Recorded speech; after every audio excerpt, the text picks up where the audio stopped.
اللہ اکبر، کفن کے ٹکڑے ساتھ جا رہے ہیں، اس کے اوپر کیا کیا ڈالا ہوا ہے، پھولوں کی پتیاں بھی ڈال رکھی ہیں، کف کافور کی دھنی بھی دے رکھی ہے، بیری کے پانی سے نلا رکھا ہے، عرق بھی ڈال رکھا ہے، گلاب کے عرق کے چھڑک بھی رکھے ہیں، مدینے کی خوشبو لگا رکھی ہے۔ پھر کہا جا رہا ہے 4 تکبیر نماز جنازہ، فرض کفایہ ثنا واسطے اللہ تعالیٰ کے۔ اللہ کہتے ہیں میرے واسطے کوئی نہیں، میں کفن کو نہیں دیکھتا، میں عقل کو نہیں دیکھتا، میں تو دل کو دیکھتا ہوں۔ اللہ اکبر، تجھے مدینے کے سینٹ کی خوشبو آ رہی ہے، تجھے عود کی خوشبو آ رہی ہے، تجھے گلاب کے پھولوں کی خوشبو آ رہی ہے، تجھے پتیوں کی خوشبو آ رہی ہے، لیکن اس بندے سے مجھے بدبو آ رہی ہے۔ اے اللہ، کس چیز کی بدبو؟ فرمایا تو اس کے کفن کو دیکھتا ہے، میرے فرشتوں نے اس کا جبڑا کھول کے دیکھا، ہاں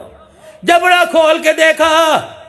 بیٹیوں کا حق کھا کے آیا، بدبو آ رہی ہے، زمین کے ٹکڑوں کی خاطر بہنوں کو عدالتوں میں گھسیٹ کے آیا، بدبو آ رہی ہے، ماں کے سامنے بیوی کے سامنے ماں کو جھکا کے آیا، بدبو آ رہی ہے، یاروں کے سامنے باپ کو ذلیل کر کے آیا، بدبو آ رہی ہے، پڑوسی کا جنازہ اٹھا، اس کی دھی کی رات کا دیرا دئی، دل کے اجالے میں عزت اجاڑ کے آیا، بدبو آ رہی ہے، تہمتیں لگانے کی بدبو آ رہی ہے، موبائل موٹر سائیکل لینے کے چکر میں سود کھانے کی بدبو آ رہی ہے، فصل کے لیے کھاد لینے میں سود کی بدبو آ رہی ہے،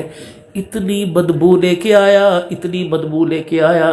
کہ میرے فرشتوں کا دل اسے آسمان کی طرف لے جانے کو کر ہی نہیں رہا ہے۔ بالآخر میں نے فیصلہ کر دیا، فرشتوں جو تمہیں برا وہ مجھے برا، جو تمہیں اچھا وہ مجھے اچھا، اگر تم اسے آسمانوں پہ نہیں لے کے جانا چاہتے تو زمین میں جہنم کے جیل خانے سجین کے اندر ڈال دو، چل اسے لے کے جا۔ جب کسی قابل نہ رہا، جب جوال تھا، بلا کھڑے کرتا تھا، کشتیاں کرتا تھا،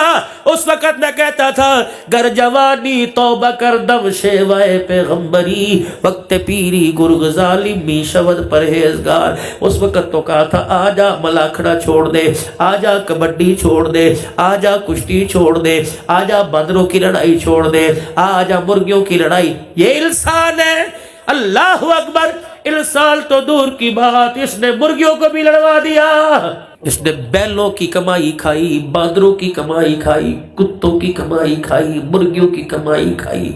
کبوتروں کو اڑا اڑا کے تھکایا، ان کی کمائی کھائی۔ تھی تو ایک پیپسی کی بوتل، تھا تو 5000 کا نوٹ، لیکن اس نے آ کر ہماری نسل اور ایمان کا بیڑا غرق کر کے رکھ دیا، اب ککھ نہیں بچا۔ کیا اس وقت نہیں کہا تھا آجا توبہ کر کے دکھا دے؟ تو ایک مرتبہ کہے گا سایہ معاف کر دے، تجھے تو کروں گا، لیکن مشرق سے لے کر مغرب تک جتنے قبرستان ہیں جوان، تیری توبہ کی برکت سے سب کا عذاب قبر معاف فرما دوں گا۔ لیکن آج میرے پاس آیا، خالی برتن لے کے آیا، یوم لا ينفع مال ولا بنون الا من اتى الله بقلب سلیم۔ جاؤ عبد الحنان دنیا والوں سے کہہ دو، حاجی عابد کے جلسے میں جا کے کہہ دو، اللہ نہ چہرے دیکھتا ہے، اللہ نہ مال دیکھتا ہے، اللہ نہ پیسہ دیکھتا ہے، اللہ نہ اولاد دیکھتا ہے، اللہ تو اندر دلوں کے گجوں کو دیکھتا ہے۔ اس دل کے اندر دنیا لایا کہ دنیا بنانے والے کی محبت بھر کے لے کے آیا۔ میرے عزیزو، عبد الحنان کے کہنے پہ ذرا ایک مرتبہ اپنے دلوں میں جھانک کے دیکھنا، اس دل کے اندر اللہ نظر آ رہا ہے کہ اللہ کی منائی ہوئی چیزیں نظر آ رہی ہیں؟